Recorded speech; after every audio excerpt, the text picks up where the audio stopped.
Hi guys! I think it's quite obvious that people with disabilities often need other people's help. After all, what's easy for us might be a real challenge for the disabled people, and not everyone might be up for it.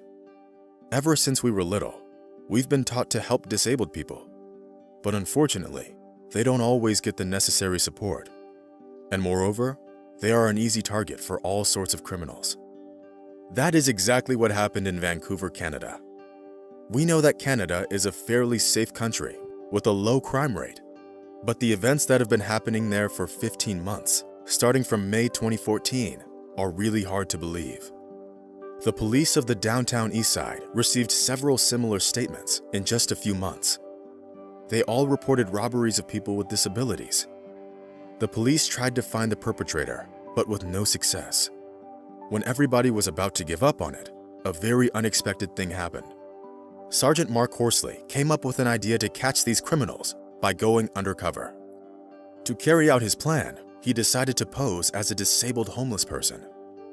Of course, the officer's idea initially seemed a bit strange, but it got the necessary support, and so the special operation, codenamed Wheelchair, was launched. That's when the real hunt began. However, back then, the sergeant couldn't even imagine that his opinion of the people around him would change greatly, and very soon. While being undercover, the sergeant left a considerable amount of money in sight. It seemed to be an easy way to catch criminals at first, but what happened next had stunned everyone. Mark Horsley dressed up in ragged clothes, got into a wheelchair, and posed as a homeless, disabled man. At the same time, he pretended to be careless with money, letting cash stick out of his open fanny pack. Robbing such a person couldn't be easier. However, things didn't exactly go as planned. To the surprise of all those involved in this operation, nobody robbed Horsley. But on the contrary, he was treated with kindness and was often offered help. Passers-by really thought he was disabled, so they often asked how they could help him and offered money. The first person to speak to Horsley was a guy from Quebec. When he came close and leaned over, the sergeant was ready to say goodbye to his cash, but instead of robbing him, the guy asked if he could pray for Horsley. Of course, Mark was very surprised, but he didn't object. The young man said his prayer and just left. As it turned out, it was only the beginning. After a while, a young man was passing by, and he noticed that Horsley's money was in plain sight. The man approached Mark and suggested that he hide his money in a more secure place, such as his inner pocket. In addition, he warned the undercover police officer that the neighborhood wasn't safe, so one needed to be especially careful. Be careful, your money is showing from your fanny pack. Let's put it in another place so that no one steals it. After that, the guy told Mark a little about how he was looking after his disabled mom. He also encouraged him not to despair, reassuring him that everything would be fine. Basically, the first 2 days of the operation were not at all what I thought they would be. It's not just that nobody tried to offend me. I also got a warm treatment by the street community. I should say that such concern even made me reconsider my attitude towards people. I realized that in spite of all the evil, kindness still exists in the world, and it gave me the strength to move on. Sergeant Horsley opened up to the journalists in an interview at the end of the operation. During the special project, Mark Horsley engaged with more than 5,000 people. What is most interesting is that none of them ever tried to steal anything from the man. Each new encounter was recorded on Mark's hidden camera.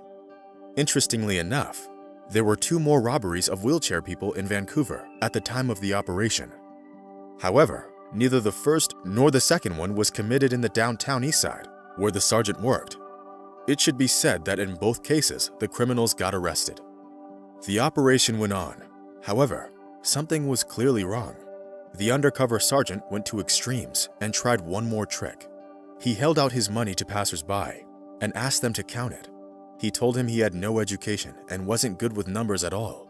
Of course, people agreed to help the disabled person. A little later, Mark decided to check how much money was left, and he was very surprised. He ended up with even more cash than he initially had. It turned out that people often added a couple dollars when he wasn't looking. Every day, Mark moved around the downtown east side in his wheelchair, and soon, he started looking for a real homeless disabled person. He even spent the nights outside. It went on for 15 months. Every time, He was surprised by the kindness of passers-by, who helped him in every possible way and even gave him food. Of course, this changed his opinion on the society. While working undercover, Sergeant Horsley got a full picture of the criminal activity in the downtown East Side neighborhood. Despite the fact that there are a lot of homeless people there, they are all kind at heart. Many of these people ended up on the street due to hardships, but none of them left him in trouble. They shared everything they had with the stranger in a wheelchair, and even called him to warm up by the fire on a cold night. However, the most interesting thing happened a little later. Even though no one robbed the sergeant, the operation wasn't a failure. In fact, it was thanks to this operation that hours of footage got on TV. The city police encouraged the community not to stay indifferent to assaults on disabled people and asked them to help fight such crimes. It also sent a message to the criminals that if they ever thought about robbing a disabled person, they'd better not, for the person in a wheelchair may turn out to be a real cop, and he will be ready. The cops will stand up for every vulnerable person and all those who need help, the police chief of downtown Eastside promised. Oddly enough, it worked. After all, since the video aired on national television, there has only been one single robbery attempt, and the criminal was quickly arrested. So, despite the fact that Sergeant Mark Horsley failed to catch criminals personally, he managed to do much more. He completely discouraged potential culprits from committing such crimes. From now on, any potential offender will be wondering, who is actually sitting in a wheelchair in front of them? A disabled person? Or an experienced undercover cop who can stand up for himself? Later, the sergeant even received an award from the city police department for his ingenious plan, as well as a salary bonus, so that he could spend time with his family and have a good rest after the cold nights on the street. Well, as you can see, friends, genius is simplicity. You don't always have to chase after each specific criminal. It may be enough, and much more effective, to prevent them from even thinking about committing a crime. I think this is a good example to follow. What's your opinion on the special operation by the Canadian police? How do you like the sergeant's idea? Be sure to let us know in the comments. See you soon. Bye.